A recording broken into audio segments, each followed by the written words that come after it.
Yo, welcome back to another video. It's your boy. We back in it. Not gonna watch this whole video, but I'm gonna watch some of it. Things aren't looking good for LaMelo Ball in the NBA right now, and something's gonna change real soon. One of the biggest debates in basketball right now is how good LaMelo actually is. The average NBA fan will probably tell you that he's fun, very talented, but a loser. He's injury prone and he doesn't play winning basketball. That's a narrative that makes sense if you aren't paying attention, because if LaMelo was as good as everybody thinks he is, you'd assume the Hornets would be a lot better. And while it's hard to dispute because of how bad the Hornets have been since they drafted LaMelo, but for the people that actually watch the games, follow the team and understand what's really going on in Charlotte, they know fine well that if the Hornets have 99 problems, LaMelo Ball is the least of them. He's one of the best young point guards in the NBA, don't let them lie to you. His talent is being wasted, but hopefully not for too much longer, because with the new reports that have just come out, it seems now that LaMelo's days in Charlotte are numbered. And perhaps the straw that broke the camel's back was the fact that we recently witnessed one of the biggest robberies in the history of All-Star Weekend. You might not realise this, but LaMelo Ball not being an All-Star might have just ruined the event for years to come, because nothing like this has ever happened before. Yes, we've seen great players have great seasons and not get picked, but this is different. In All-Star fan voting there are 4 categories: Western guards, Western forwards, Eastern guards and Eastern forwards. SGA led the Western guards in voting and is starting in the All-Star game. LeBron James led the Western Conference forwards in fan voting and is starting in the All-Star game. Giannis led Eastern Conference forwards in fan voting and is starting in the All-Star game. And yet LaMelo Ball, who led Eastern guards in fan voting,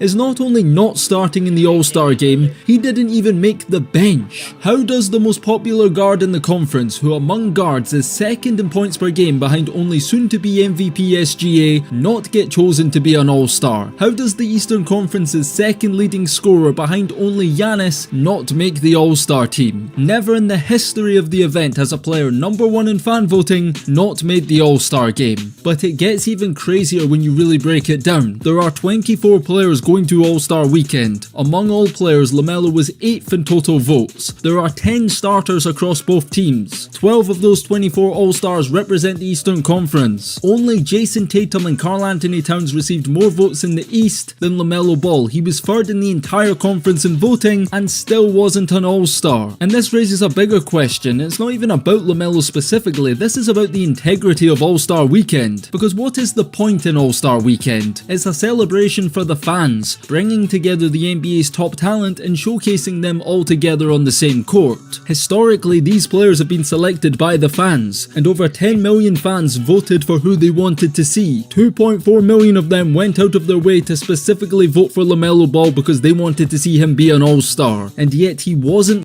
Struggling to get started on your book? Meet Squibbler, the AI book writer that transforms your ideas. Selected. Even when Giannis Antetokounmpo and Anthony Davis had to withdraw from the All-Star game, Kyrie Irving and Trae Young were chosen to replace them. Both of those guys are point guards, which means there are now 10 guards in the All-Star game, and of those 10, only one of them had more votes than LaMelo Ball. So what does this really mean? It means the All-Star fan vote is a facade and counts for absolutely nothing. Tell me, why should I bother voting for my favourite players next year if a player can finish number 1 in voting for his category and not be one of the 12 players chosen to represent his conference? All of this changed in 2016-2017 when Zaza Pachulia became a meme, and with the support of Dub Nation in his home country of Georgia, he beat out the likes of Kawhi Leonard in fan voting. The NBA then decided to change the voting format to prevent meme selections like this from happening, which is why now the media and player votes count for 25% each. So they say the fan vote still counts for 50%, which is the majority, but you have to ask, how is that the case? Because even when one of the 12 players is injured and has to withdraw, they don't replace them with the most voted player. No, Trae Young had 923,000 fan votes, less than half of LaMelo with 2.4 million. So LaMelo beat Trae in fan voting, finished ahead of him in player voting, and yet he isn't an All-Star? Why? Because the media screwed him over. Other than the fan voting, the 2 main criteria are the players and media vote. Let's break it down. LaMelo finished 3rd among Eastern guards in the player vote with 68 votes, coming in behind only Jalen Brunson and Donovan Mitchell. So he's first amongst fans, third amongst players, but then 7th from the media. LaMelo received just 3 votes from the media, and because of this, with a weighted score of 3.0, he came in 3rd place in total voting among Eastern guards. And that is why he isn't starting in the All-Star game. Now logically, you would think that the All-Star reserves would be selected based on the collective vote combined, but no, the NBA decided that coaches should get to vote in the All-Star reserves, and the coaches chose Darius Garland, Damian Lillard and Tyler Herro ahead of him, and then obviously Trae Young is the injury replacement. It really doesn't make sense to me how every year everybody's complaining about how much of a joke the All-Star game has become, and people are stressing out about the ratings crisis the NBA is in right now, and yet when the people spoke up and chose who they wanted to see and watch play in an event, he's not going to be there. To me, all of this highlights a huge disconnect in how good people think LaMelo Ball actually is, because you can't just say he's a fan favourite who is overrated by casuals who don't understand the game, because the players who compete against him on a nightly basis agree that he's one of the best guards in the league, and who would know better than them? You'd think on the flip side you can't say that the media hate him and just have an agenda, because the coaches, who are second to only the players in terms of expertise, they side with them. That is unless they have an ulterior motive. See, LaMelo has never been treated fairly by the media. This dates back to his high school days, where he was called the most hated high school player of all time. Prior to the NBA, LaMelo was constantly criticised for just being a kid, and none of this had anything to do with LaMelo, it was more so his father. LeVar Ball became public enemy number 1, and was constantly hated on by mainstream media because of how he chose to raise his sons. He was called a terrible father, this and that, which in hindsight is quite funny considering all 3 of his sons are multi-millionaires, with Lonzo and LaMelo sharing almost $500 million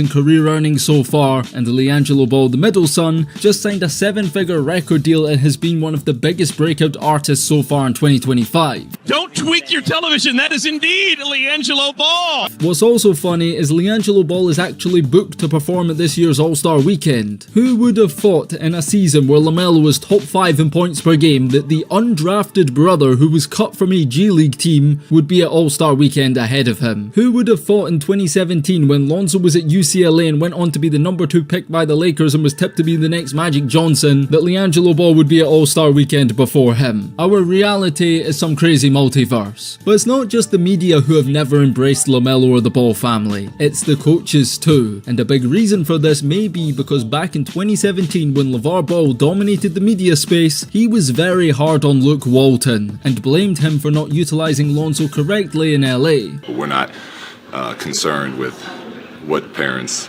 think of how we're coaching the team. NBA coaches didn't like this. Steve Kerr spoke out publicly against LeVar and had the backing of Greg Popovich and Rick Carlisle, 3 championship coaches with a ton of respect around the NBA. It got to the point where several coaches came together to ask media relations staff to remove the media credentials and privileges of basketball writers who associate themselves in any way with LeVar Ball, essentially attempting to blackball him from basketball media. And if you wonder why we rarely hear from LeVar Ball in the media anymore, that's probably why. You see, the players and fans have no— Hate this ad? Here's how to block them for good. First, you're gonna click this video, and then you're gonna go download Pi.